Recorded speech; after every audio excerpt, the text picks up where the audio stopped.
Hey guys, in this video, I'm going to show you how to get a modded version of Idle Miner Tycoon on your phone, which gives you unlimited money. So, keep watching the video, and I'll show you exactly how to download it.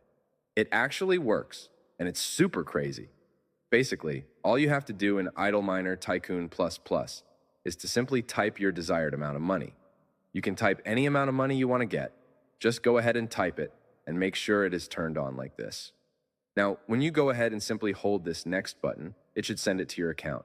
After finishing, open your account, and as you can see, the exact amount of money you typed just loaded up. It is super easy, and I have had zero problems with it whatsoever. I'm going to show you guys how to download it. All you have to do now is to simply head over to the pinned comments down below. There, I explain exactly where you can get Idle Miner Tycoon Plus.